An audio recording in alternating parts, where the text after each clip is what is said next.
11 de abril es el Día Mundial del Mal de Parkinson y bueno, ya estamos en contacto vía Zoom justamente con lo que vos anticipabas, Pipi, con el justamente doctor Alejandro Anderson. Sí. Él es médico neurólogo, director del Instituto de Neurología de Buenos Aires.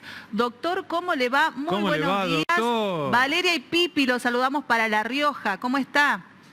Hola, ¿qué tal? Valeria y Pipi, muchas gracias por invitarme. Un placer estar acá. Y bueno, conversar de la enfermedad de Parkinson es conversar de una enfermedad que la tiene al menos el 1% de los mayores de 60 años. Así que estamos hablando de una patología con una incidencia y prevalencia muy importante. Sí. Sin duda alguna. Bueno, Doc, cuéntenos acerca de, justamente, hablamos de una enfermedad que se detecta mayormente en la gente de mayor edad, ¿no? En la gente que se denomina hoy en día de la tercera edad. Pero, ¿uno puede anticiparse a eso, a los males del mal de Parkinson? ¿Se puede anticipar, prevenir? Uno puede hacer el diagnóstico lo más precoz que se pueda. No hay en este momento algo como para prevenirla, así como cuando los cardiólogos te dicen cuídese de la hipertensión arterial, o los médicos te decimos haga ejercicio, o cuídese del colesterol. No, ese tipo de cosas no las tenés para el Parkinson, que es una enfermedad descripta por James Parkinson en 1817 y que se caracteriza por comprometer básicamente de manera muy especial nuestra actividad motora.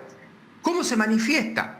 Con temblor, que todo el mundo lo tiene presente, aunque hay formas no temblorosas, rigidez, lentitud de movimiento sobre la equinesia, inestabilidad, la tendencia a encorvarte y estar en la postura de un esquiador y problemas de la coordinación. Esto no es una enfermedad contagiosa, es una enfermedad generativa.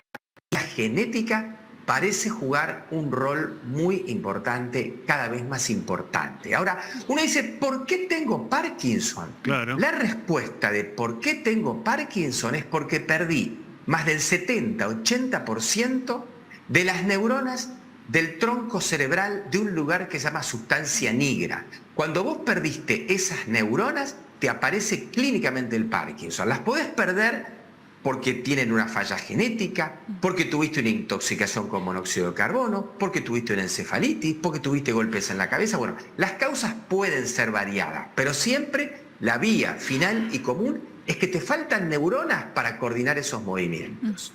Y ahora, doctor, hablando, ¿no?, ya teniendo justamente la enfermedad, digo, ¿cómo es el tratamiento que se hace?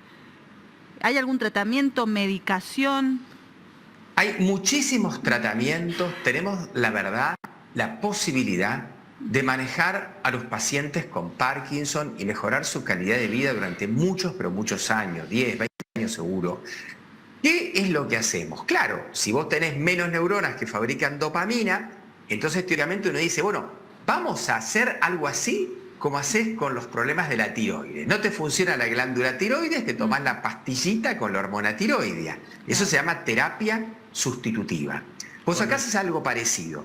No fabrico dopamina con las neuronas del tronco cerebral, me tomo la dopamina por boca. En realidad tomás levodopa para que se absorba. Esa levodopa en el cuerpo se transforma en dopamina y mejorás muchísimo.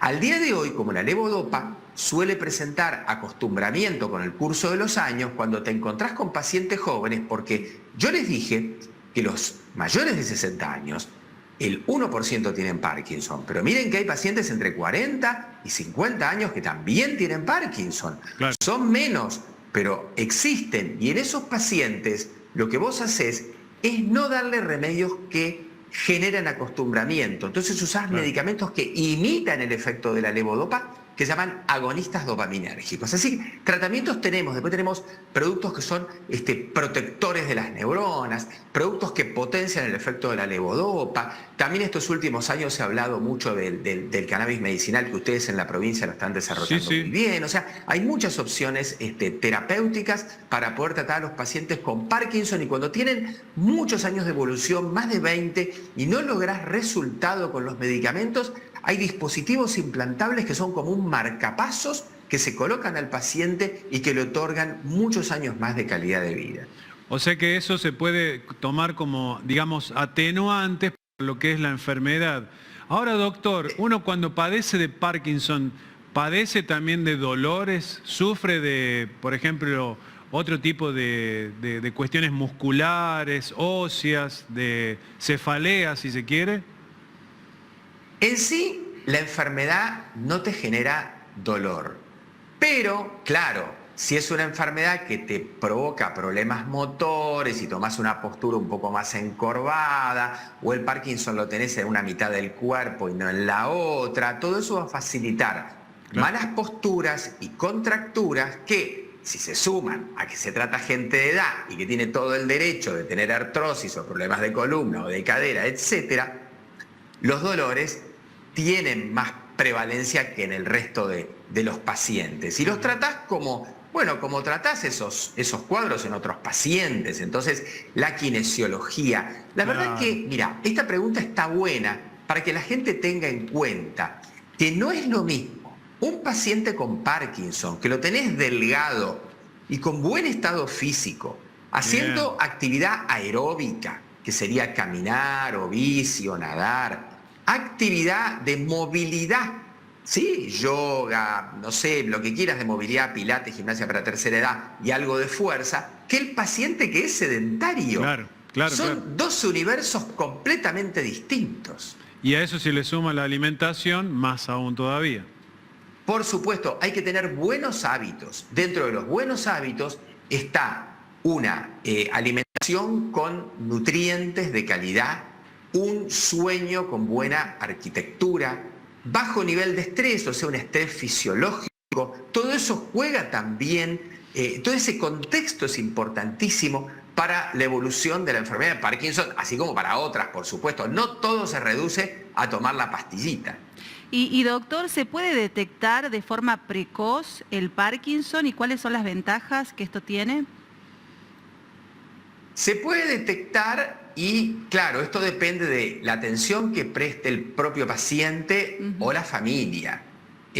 A veces comienza con temblor y eso es como más sencillo de notar. Otras veces los pacientes notan que un lado del cuerpo se mueve más lentamente, que tienen menos coordinación, pero todo es muy sutil. Entonces tienen que consultar. Un médico, un médico que se dedica al tema, obviamente revisando al paciente lo va a diagnosticar. Y si vos tenés un cuadro de Parkinson, como vemos acá en el dibujo, pero todo más atenuado, que recién comienza, vos tenés que dedicarte a cuidar las neuronas remanentes para que esa enfermedad evolucione lo más lentamente posible. Vos tenés neuroprotectores, antioxidantes, un montón de productos que hacen que esas neuronas puedan vivir más años, porque vos dependés para tu calidad de vida de las neuronas remanentes que fabrican dopamina en el tronco cerebral, más allá de que estimules a las que están para que hagan el trabajo de las que no están. Doc, una consulta, haciendo alusión a los, digamos, derivados de los cannabinoides, ¿no? Que ahora, digamos, se están utilizando muchísimo, sobre todo en gente que convulsiona, que tiene mal de Parkinson, fibromialgia o enfermedades crónicas. ¿Hay algún tipo de, digamos, cuestión específica con respecto al tema del cannabis, del uso del cannabis, medicinal, por cierto? Sí, hay trabajos publicados, unos cuantos. Por ahora es una medicación complementaria, no es una medicación central como las clásicas que tienen evidencia tipo A, pero tienen un papel muy interesante en lentificar la evolución de la enfermedad y en algunas formas ya muy avanzadas donde los pacientes sienten como que se quedan pegados al piso o como que se quedan congelados, o a veces los medicamentos les hacen efectos exagerados y tienen movimientos anormales que se llaman disquinesias.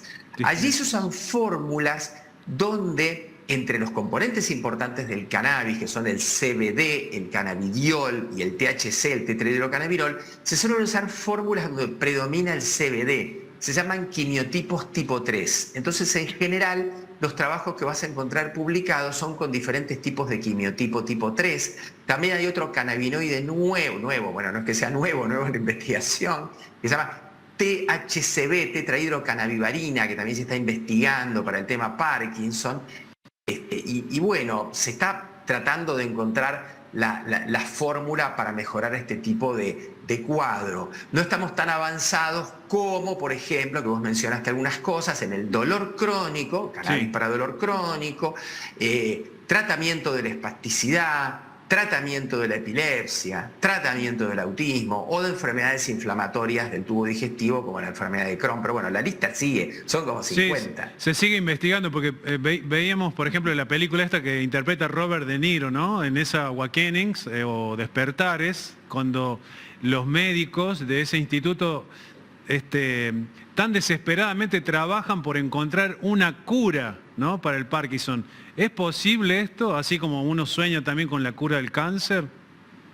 Bueno, lo interesante de esta película, en realidad, estos pacientes eran la secuela de una epidemia, de una encefalitis, que se llamó encefalitis de von Economo. Ese virus te destruía las neuronas que fabricaban dopamina y los pacientes quedaban así como congelados, como vos lo ves en la película. Lo asombroso es que descubren que internamente estaban bien, podían pensar. En realidad estaban como encerrados dentro de su cuerpo. Y es ahí que hacen las primeras investigaciones, administrándoles levodopa, y las sorpresas que se empiezan a mover y empiezan a contar todo lo que vivieron encerrados en su cuerpo. Sí, esto es fantástico realmente. En cuanto a nuestra época actual, lo interesante es que, bueno, se están descubriendo muchísimos genes, los genes Parks, que tienen que ver con la degeneración de estas neuronas, y esto se va a poder manejar más adelante. Hay un montón de trabajos publicados donde se reparan las alteraciones genéticas. Es muy interesante, si te cuento el detalle, si tienes tiempo, es como que al paciente vos le podés sacar una célula que está en la piel, y esa célula que está en la piel se la transformás en célula madre. Todo esto está hecho. Esa célula madre le reparás el gen que está alterado y la convertís en neurona. Todo eso se puede hacer. Ahora, ¿cuál es la limitante al día de hoy? El delivery. ¿Cómo ponemos la neurona en el lugar que tiene que ir?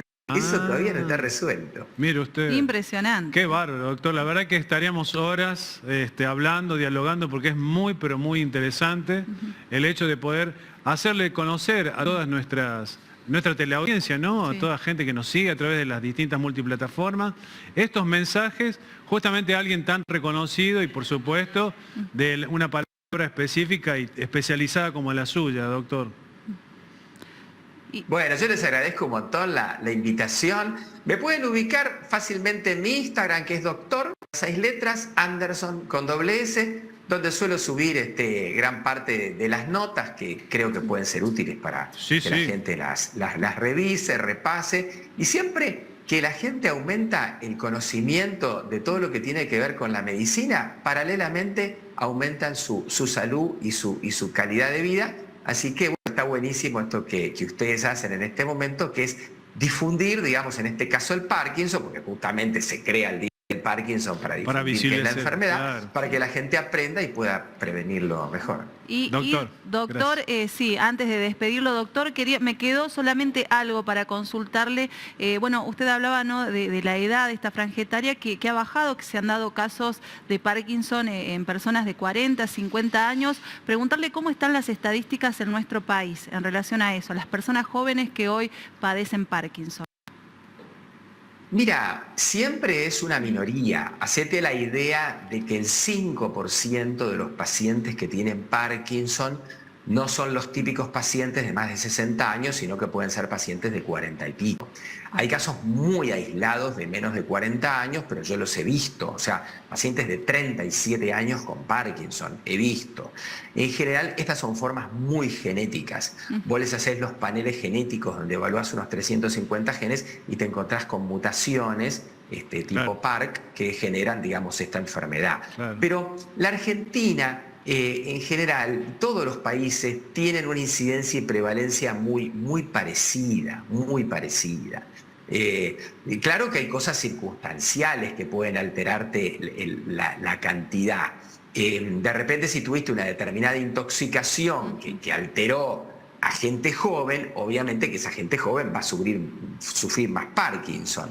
Le puedo contar otra anécdota, si tienen tiempo, respecto de gente joven con Parkinson. Hace muchos años, en Estados Unidos, en un sanatorio, en un hospital privado, empezaron a llegar pacientes jóvenes, pero de 20 y pico, con Parkinson, pero rígidos.